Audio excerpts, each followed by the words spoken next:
Karena saya hidup dalam perbedaan. Papa saya beragama Kristen dan mama saya beragama lain. Lalu, saya anak ketiga dari 4 bersaudara. Kami dari kecil dididik untuk mengikuti agama dari mami saya. Sampai pada akhirnya, kakak saya yang kedua, dia punya band, ceritanya. Terus di bandnya itu, dia kenal sama seorang perempuan, dia vokalis, dan mereka berpacaran. Vokalis itu beragama Kristen. Tadinya pacar kakak saya mau mengikuti agama yang dari mama saya, tapi ternyata lambat laun dia udah gak ngeband lagi. Sampai suatu ketika waktu saya kelas 2 SMK, saya pulang sekolah, saya mendengar kakak saya menyanyikan lagu rohani sambil bermain gitar. Di situ saya kaget gitu. Kakak saya yang dulu ngajarin saya agama yang dulu, tapi mengapa sekarang dia nyanyi lagu rohani di rumah? Abis nyanyi lagu rohani, dia membaca Alkitab. Semenjak saat itu, hubungan saya sama kakak saya merenggang. Salahnya saya tidak pernah bertanya, kenapa kakak saya bisa pindah ke agama Kristen. Lambat laun, akhirnya saya menganggap bahwa saya tidak punya kakak kedua. Karena saya pikir dia pindah agama gara-gara cinta.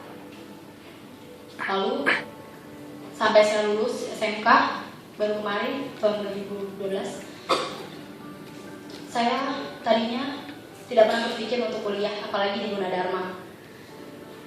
Akhirnya saya kerja. Suatu ketika bos saya bilang sama saya gini, Elisa, agama itu pilihan, bukan keturunan. Kata-kata itu selalu terngiang di pikiran itu sampai malam. Akhirnya ketemu kakak saya tanyakan semuanya ke kakak saya. Saya tanya, kenapa sih? Pertanyaan pertama yang saya tanya tentang agama Kristen jadi, karena namanya Koyai, kenapa sih agama Kristen tuh Tuhannya ada 3 gitu? Saking apa ya, aku tuh nganggep agama dulu tuh paling benar gitu, agama yang lain tuh salah gitu. Akhirnya aku tanyain, terus kakak aku ceritain dari utara ke barat, ke timur, ke selatan, semuanya diceritain. Dan dia pertama kali ngasih tahu firman itu, ayat itu adalah Yohanes 15 ayat 16, tema renungan kemarin. Dia bilang seperti ini, Elisa, bukan Elisa yang pilih Tuhan, tapi Tuhan yang pilih Elisa. Elisa harus baca di Yohanes 15 ayat 16. Aku masih keras gitu. Masa sih gitu ya kan? Enggak lah gitu ya kan. Akhirnya pada saat itu kakak saya bilang begini, Elisa, ayo kita berdoa bareng. Aku bingung gitu, aku nggak pernah, kalau berdoa aku nggak pernah tutup mata gitu di ajaran agama aku yang dulu. Aku sambil ketawa-tawa gitu, ini apaan sih, mau doa aja gitu pakai merem segala gitu ya kan pikirannya. Ya udah, akhirnya aku merem, di situ aku baru mendengar gitu, seperti sosok kakak yang lain, seperti apa ya, seperti kakak yang belum pernah Elisa kenal gitu. Di dalam kata-katanya dia penuh kasih banget, terus menceritakan tentang Tuhan di dalam doanya itu. Akhirnya selesai doa, Elisa bilang gini sama kakak Elisa, kalau misalkan emang Yesus itu adalah Tuhan, Elisa minta 1 bukti, cuma 1, gak banyak. Elisa bilang seperti itu. Terus kakak Elisa bilang gini, Elisa, berbahagialah orang yang tidak melihat namun percaya. Pada saat itu aku berpikir, oh begitu ya. Aku jadi merasa penasaran sendiri, apa benar gitu. Kalau misalnya emang itu Yesus itu adalah Tuhan, aku mau lihat gitu. Sebenarnya aku seperti kayak apa ya, nantangin kali ya, apa benar sih gitu.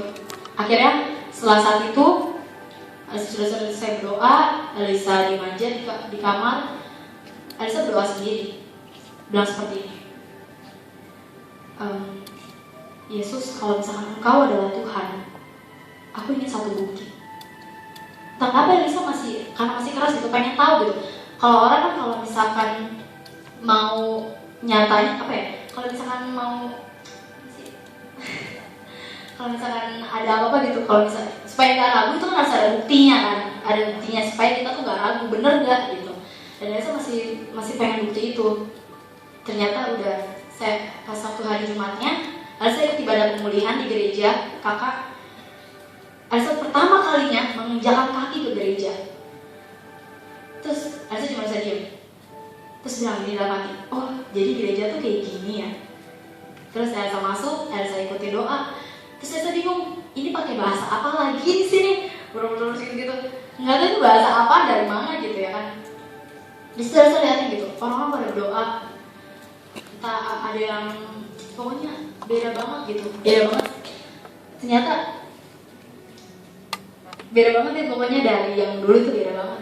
Benar-benar kayak ada kuasa Tuhan gitu di situ. Benar-benar Tuhan tuh hadir di situ. Tapi Elisa di situ masih keras.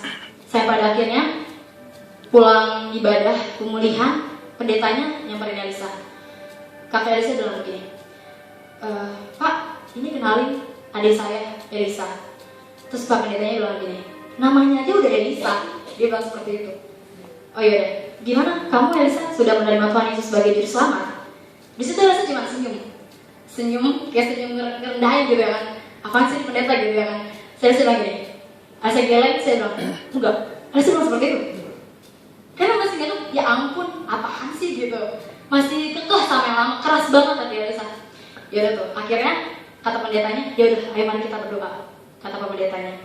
Akhirnya Elisa didoain di situ, biar dia di dalam doanya dia bilang kalau biarkan Roh Kudus itu datang, turun ke dalam Elisa gitu. Dalam hati Elisa, biarkan Elisa disentuh hatinya. Ya udah. Akhirnya hari Minggu Elisa coba untuk ibadah umum. Di sana Elisa ajak Papa Elisa ibadah umum. Akhirnya waktu doa gitu, Elisa masih mau ngikutin kan, masih bertanya apa bener sih gitu. Takutnya Elisa ke gereja itu ada keputusan yang salah takutnya. Ya udah akhirnya Elisa berdoa. Elisa sungguh-sungguh Elisa tanya gitu, Tuhan gitu dalam hati, aku ingin mengenal Engkau Tuhan. Aku bilang seperti itu. Akhirnya tiba-tiba ada cahaya masuk. Cahayanya terang banget. Dan itu masuk ke dalam Elisa sampai ke bawah. Dan apa ya, masih ingat sekali cahaya terang itu tuh. Akhirnya setelah amin, sebelah kanan kan Papi Elisa kan. Elisa nanya gini, Pap, itu tadi yang motoin ya? Aku sampai nanya gitu. Sebab aku bilang, gak ada, aku di kiri kanan gak ada apa-apa. Apa mungkin aku yang rasain doang gitu, cahaya terang itu masuk ke dalam Elisa. Ya udah, sampai pada akhirnya minggu berikutnya Elisa coba lagi untuk ibadah umum itu di hari Minggu. Dan di saat mau ke gereja, ada Mama Elisa. Dia bertanya begini, Elisa mau ke gereja? Nanyanya tuh kayak aneh gitu, pertanyaan aneh. Elisa bilang gini, iya. Loh, bukannya kamu waktu itu sempat debat ya sama Bu Heri? Terus kata Elisa, Mami nggak tahu sih gitu. Mami tuh nggak ngerasainnya sendiri gitu. Elisa cuma bisa bilang seperti itu. Ya udah tuh akhirnya lambat laun Elisa berdoa terus. Setiap berdoa tuh kayaknya beda dari yang dulu tuh, kayak seperti ada yang ngedengerin. Setiap doa tuh kayak ada yang iya gitu, Elisa gitu. Kayak beda aja ngerasa didengar gitu. Akhirnya tanggal 11 Agustus 2012 kemarin Elisa dibaptis. Dan di saat Elisa dibaptis itu Kakak Elisa melihat katanya ada cahaya lagi tuh, cahaya yang sama turun lagi ke dalam Elisa.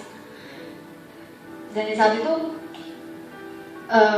akhirnya Mami Elisa tahu sendiri gitu kalau misalnya Elisa harus tentuin gitu. Ini kan pilihan yang paling menentukan gitu sampai akhir nanti gitu, masalah agama. Karena dulu tuh Elisa tuh paling enggak lah, nggak percaya sama yang gitu ya kan. Tapi akhirnya cahaya itu masuk dan itu bikin speechless banget ceritanya juga sih. Ya udah tuh akhirnya semenjak saat itu yang tadinya Elisa kerja, akhirnya kan kerja bos Elisa ngomong seperti itu. Akhirnya nenek Elisa telepon Elisa, dibilang seperti ini untuk kuliah gitu. Akhirnya berhubung Gunadarma adalah pendaftar yang paling terakhir buka, akhirnya Elisa kuliah di Gunadarma. Tadinya ini nggak dimulai di Depok karena kan rumahnya di Jakarta. apalagi masih baru banget mengenal Tuhan Yesus. Sampai akhirnya pas PPSPP aku turun dan ketemu Kak Tami. Wow banget. Kak Tami itu adalah sosok orang yang benar-benar ngebawa aku banget gitu lebih dalam sama Tuhan. Pernah juga setelah saat itu, setelah PPSPT, aku sempat ragu gitu. Ya ampun, pilihan aku udah bener apa belum sih gitu. Apa kata teman-teman aku yang dulu gitu ya kan. Dulu yang sempat kemana-mana banget kalau misalkan ibadah yang dulu gitu. Tapi sekarang tuh apa ya, gimana nyetain ke teman-teman gitu. Elisa pindah agama gitu. Elisa bertanya, Elisa doa di dalam kosan. Elisa masih ragu gitu. Akhirnya setelah mengungkapkan keraguan Elisa, akhirnya Tuhan bilang begini sama Elisa, Elisa, ini aku. Dia bilang seperti itu, suaranya tuh sangat lembut banget. Dan saat itu aku merasa kayak dipeluk.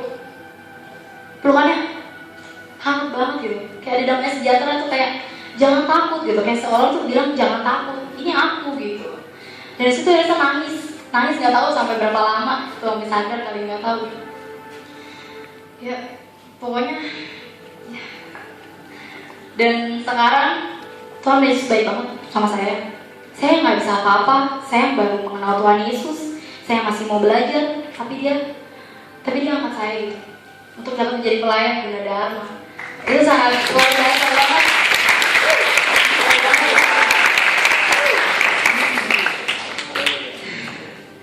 Benar-benar gimana ya?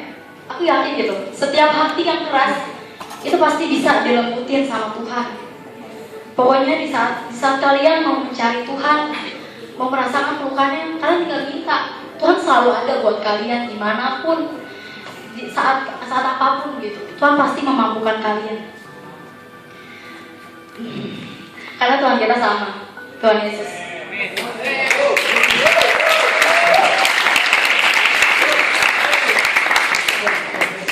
Pokoknya aku mengalami kasih yang mengubahkan banget deh dari Tuhan Yesus. Ya, tema Natal. Kasih yang mengubahkan. Ya, terima kasih.